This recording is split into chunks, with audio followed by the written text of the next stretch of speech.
오늘 하나님이 우리에게 주신 말씀은 창세기 13장 14절에서 18절까지의 말씀입니다. 롯이 아브람을 떠난 후에 여호와께서 아브람에게 이르시되 너는 눈을 들어 너 있는 곳에서 북쪽과 남쪽 그리고 동쪽과 서쪽을 바라보라. 보이는 땅을 내가 너와 네 자손에게 주리니 영원히 이르리라. 내가 네 자손이 땅에 티끌 같게 하리니 사람이 땅에 티끌을 능히 셀 수 있을진대 네 자손도 세리라. 너는 일어나 그 땅을 종과 횡으로 두루 다녀보라. 내가 그것을 내게 주리라. 이에 아브람이 장막을 옮겨 헤브론에 있는 마므레 상수리 수풀에 이르러 거주하며 거기서 여호와를 위하여 제단을 쌓았더라. 오늘 본문은 롯이 아브람을 떠난 후에라는 말로 시작됩니다. 이 시작이 중요합니다. 롯은 아브라함에게 단순한 조카가 아니었습니다. 자식이 없던 아브라함에게 롯은 어쩌면 눈에 보이는 미래처럼 여겨졌을지도 모릅니다. 그런데 그 롯이 떠났습니다. 좋은 땅을 선택하고 제 갈 길로 가버렸습니다. 눈에 보이는 미래가 사라진 바로 그 자리에서 하나님은 아브라함에게 말씀하셨습니다. 네 자손이 땅에 티끌 같게 하리라고. 이것이 하나님의 방식입니다. 눈에 보이는 미래가 떠난 그 자리에서 하나님은 보이지 않는 약속의 미래를 열어주십니다. 앞장에서 롯은 눈을 들어 요단들을 바라보았습니다.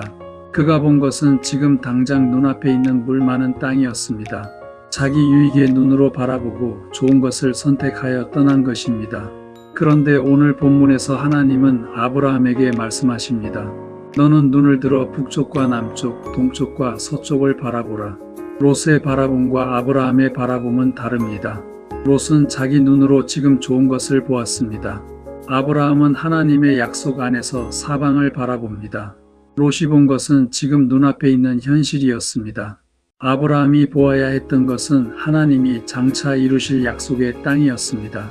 여호와께서 아브라함에게 이르시되 너는 눈을 들어 너 있는 곳에서 북쪽과 남쪽 그리고 동쪽과 서쪽을 바라보라고 하십니다. 그가 아브라함에게 약속하신 땅입니다. 아브라함으로서는 꿈으로만 아는 땅입니다. 그러나 이 꿈은 아브라함이 스스로 만들어낸 꿈이 아닙니다. 하나님이 말씀으로 주신 약속이고 하나님이 이루실 언약의 전망입니다. 아직은 실체적인 권리가 없습니다. 그동안 희미하던 그 약속을 이제 좀 더 선명히 보라는 것입니다. 그리고 하나님은 눈으로 보는 것에서 멈추지 않으십니다. 너는 일어나 그 땅을 종과 횡으로 두루 다녀보라고 하십니다. 믿음은 허공을 바라보는 것이 아닙니다. 하나님이 말씀하신 자리 위를 실제로 걸어가는 것입니다. 약속은 아직 내 손에 다 들어오지 않았지만 믿음은 그 약속 위를 걷기 시작합니다. 두 다리로 그 땅을 종과 횡으로 다니며 꿈으로만 알던 것을 몸으로 느껴보라는 것입니다.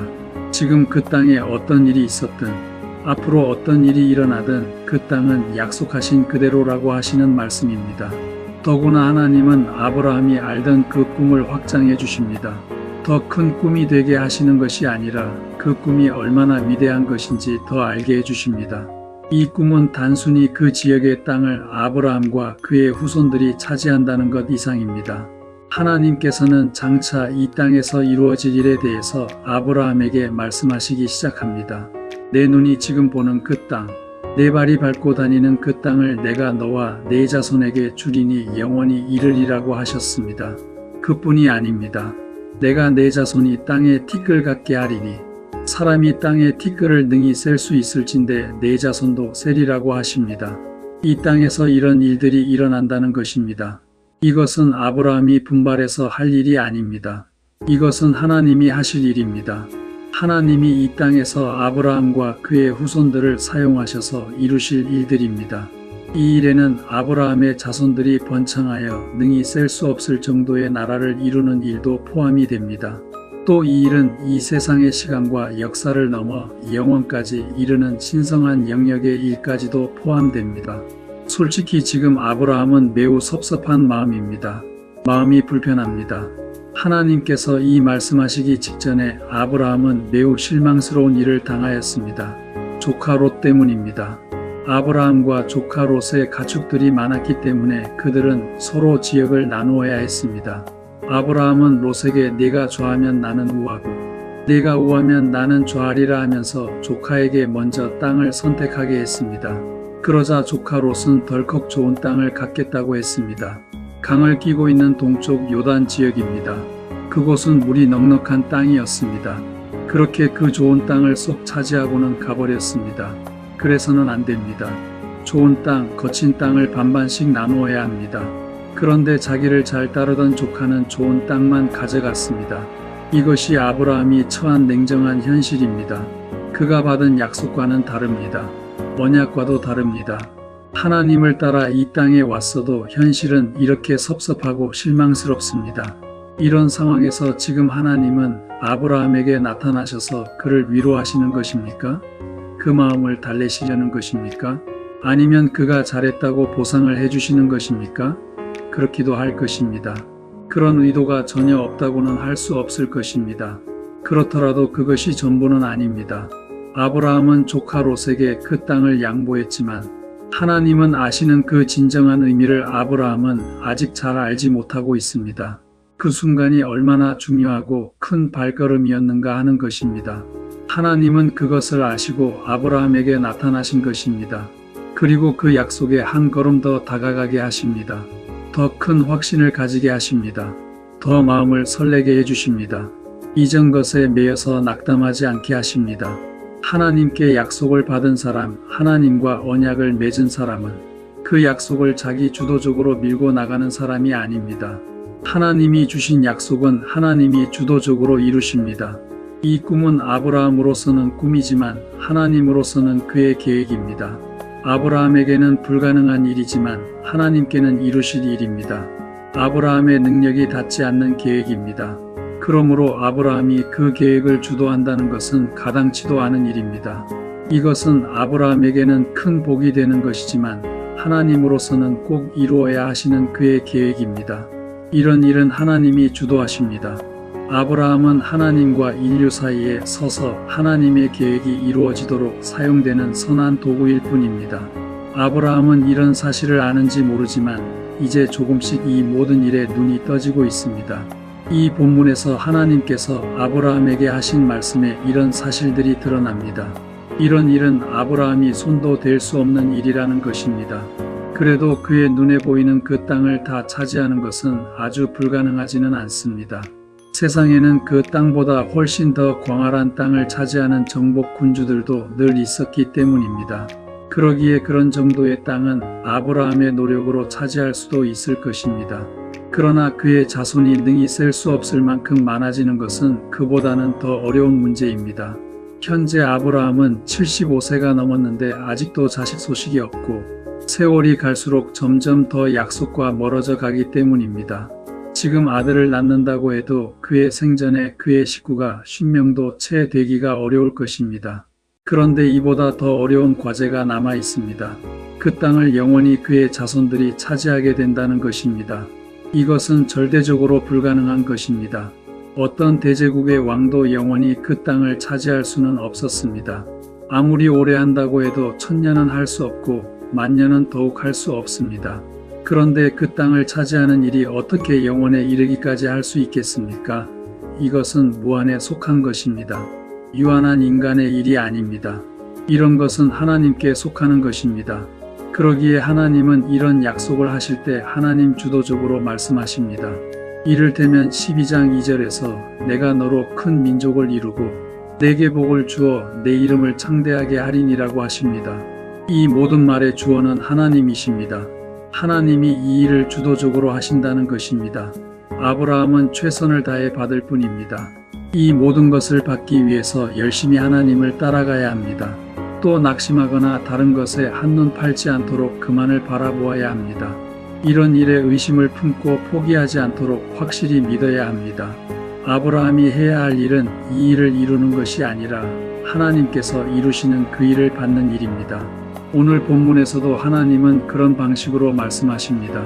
15절에 보이는 땅을 내가 너와 네 자손에게 주리니라고 하십니다.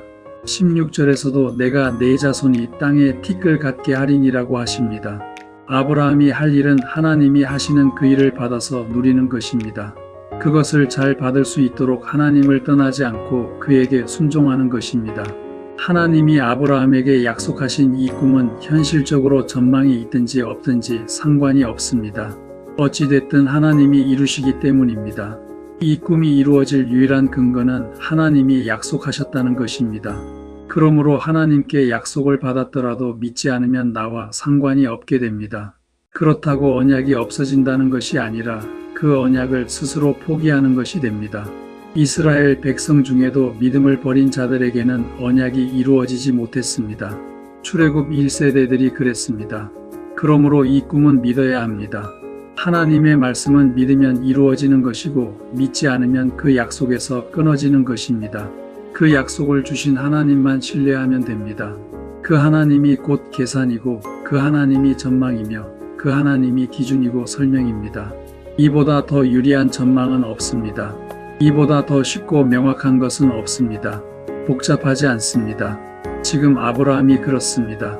현실적으로는 아브라함은 이미 아무런 전망이 없습니다. 그의 나이가 75세가 넘었고 아이도 없습니다. 조카 롯과 나눈 목초지도 건조한 곳입니다. 아들처럼 여기던 조카도 자기를 떠났습니다. 자기 주위의 형제들, 친척들도 스스로 버리고 떠나왔습니다. 현지인들과 두터운 유대 관계를 가질 수 있는 것도 아닙니다. 이 모든 것이 하나님의 약속과는 어긋나는 것입니다.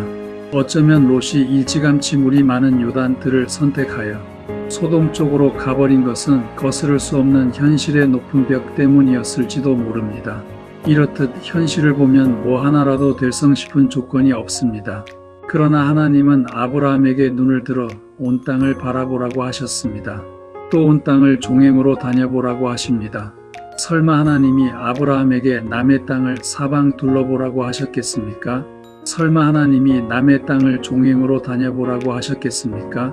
하나님의 눈에는 미래의 그곳에 애굽을 나온 이스라엘 민족이 물밀듯이 들어오고 그곳에 하나님을 주님으로 섬기는 나라가 세워지는 것을 보고 계시는 것입니다. 물론 아브라함의 눈에는 보이지 않을 것이지만 말입니다. 이렇듯 하나님은 아무 전망도 없이 낙심해 있을지도 모르는 아브라함에게 이미 주셨던 그 약속을 새롭게 해주십니다. 더 선명하게, 더 구체적으로, 더 깊게 하십니다. 그 일은 하나님이 이루실 것이며 아브라함과 그의 자손은 하나님이 그들을 사용하여 이루시는 그 일의 수혜자가 될 것입니다. 이것이 그들의 복이 될 것입니다. 비록 아브라함과 그의 자손이 맞닥뜨리는 현실이 냉정하고 부정적이더라도 하나님은 이 일을 이루실 것입니다. 아브라함과 그의 후손은 오직 그 하나님을 믿으며 그를 따라갈 뿐입니다. 아브라함이 땅이 주는 꿈을 포기하니 하나님이 주신 꿈이 다시 환하게 눈에 들어왔습니다. 그에게도 두 개의 꿈이 있었는데 이제는 하나만 남았습니다. 눈에 보이는 현실의 꿈이 아닌 눈에 보이지 않는 믿음의 꿈입니다. 믿으면 이루어지는 것이고 믿으면 나의 복이 되는 꿈입니다. 하나님이 바라보라고 하신 것은 바로 그것입니다. 이제 아브라함은 현실의 땅 대신 어찌 보면 말뿐인 것처럼 보이는 그 하나님의 약속을 붙잡았습니다. 그러고는 아무 미련 없이 그 땅을 떠나 헤브론으로 거주지를 옮겼습니다. 사막지대입니다. 거기서 다시 제단을 쌓았습니다. 아브라함은 헤브론 마물의 상수리 수풀에 도착한 것이 아니라 다시 여호와께 제단을 쌓는 삶으로 돌아온 것입니다. 여기서 아브라함은 특별히 여호와를 위하여 제단을 쌓았다고 했습니다. 이제는 자신을 위하여 제단을 쌓는 것이 아니라 여호와를 위하여 제단을 쌓았습니다. 이 모든 일을 계획하시고 주도하시며 또 자신을 불러 이 일에 참여하게 하신 하나님께 감사하고 찬송하며 영광을 돌리는 제단입니다. 하나님이 이루실 일을 새롭게 바라본 뒤 드리는 제단입니다. 하나님의 일은 잘 될 수밖에 없으며 그 일로 자신과 그의 가문이 복을 받고 또 온 인류도 복을 받게 되기 때문입니다. 제단의 모양은 늘 똑같지만 그 의미는 날로 새로워집니다. 땅의 것만 바라보면 모든 것이 대단히 각박합니다. 세상의 원리와 원칙들, 세상의 세력들이 촘촘히 자리를 잡고 있습니다. 우리가 새로 비집고 들어갈 틈이 없습니다. 비옥한 곳은 이미 누군가 다 차지하고 있고 척박한 곳마저 찾기 힘듭니다. 이런 곳에서는 하나님의 약속은 허황된 꿈으로 보일 수밖에 없습니다. 여기서는 통하지 않습니다. 하나님은 이런 우리에게도 이제 눈을 들어 하나님이 하실 일을 바라보라고 하십니다. 저 먼 곳을 보라고 하십니다. 눈앞에만 볼 것이 아니라 더 넓게 사방을 둘러보라고 하십니다. 거기에 우리의 길이 있습니다. 실패하지 않는 길입니다. 감히 상상도 하지 못할 일을 하나님은 계획하시고 또 그렇게 이루십니다.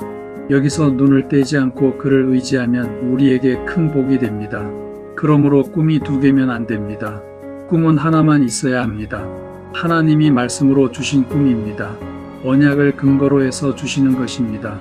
아브라함이 스스로 만들어낸 꿈이 아니라 하나님이 이루실 것으로 선포하신 약속입니다.